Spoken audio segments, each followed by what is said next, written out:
নির্বাচন পর্যবেক্ষক পাঠাতে সমঝোতা স্মারক সই করবে ইইউ। বিস্তারিত সংবাদ।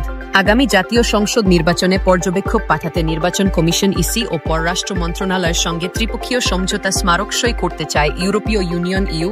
আজ সোমবার ইইউর পক্ষ থেকে ইসিকে সমঝোতা স্মারকের একটি খসড়া দেওয়া হয়েছে। তারা নির্বাচন পর্যবেক্ষণে মোট 150 জন পর্যবেক্ষক পাঠাতে চায়। আজ সোমবার দুপুরে নির্বাচন ভবনে ইইউর প্রাক নির্বাচনী বিশেষজ্ঞ দলের প্রতিনিধিদের সঙ্গে বৈঠক শেষে ইসি সচিব আক্তার আহমেদ সাংবাদিকদের এ তথ্য জানান।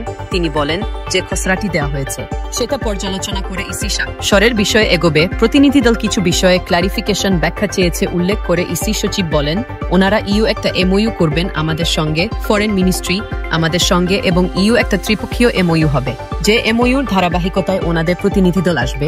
ইসি সচিব জানান, প্রতিনিধি দল ধারণা দিয়েছে 150 জনের মতো পর্যবেক্ষক আসবেন, তবে সবাই একসঙ্গে আসবেন না, ধাপে ধাপে আসবেন। সাধারণত নির্বাচনের আগে নির্বাচন পর্যবেক্ষণের জন্য আন্তর্জাতিক পর্যবেক্ষকদের আবেদন আহ্বান করে ইসি। এজন্য সমঝোতা স্মারক করা হয় না। এবার কেন নির্বাচন পর্যবেক্ষকের জন্য এমওইউ প্রয়োজন হচ্ছে, এমন প্রশ্নের জবাবে ইসি সচিব সাংবাদিকদের বলেন, এটা ওনাদের স্ট্যান্ডার্ড অপারেটিং প্রসিডিউর এসওপি।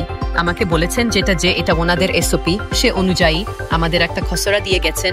আগে কখনো এমন এমওইউ করা হয়েছে কিনা এমন প্রশ্নের জবাবে ইসি সচিব বলেন, তিনি আগে নির্বাচন কমিশনে কাজ করেননি, তার পূর্ব অভিজ্ঞতা নেই। খসড়াতে কি আছে জানতে চাইলে ইসি সচিব বলেন, 3 মিনিট আগে তিনি খসড়াটা পেয়েছেন। তার স্মৃতিশক্তি এত ভালো নয় যে ফটোগ্রাফিক মেমোরি থেকে তিনি বলতে পারবেন। ইসি সচিব আক্তার আহমেদ বলেন, ইইউর প্রতিনিধি দল যে খসড়াটি দিয়েছে ইসি সেটা পর্যালোচনা করবে। ইসির কোনো পর্যবেক্ষণ থাকলে সেটা তাদের জানানো হবে।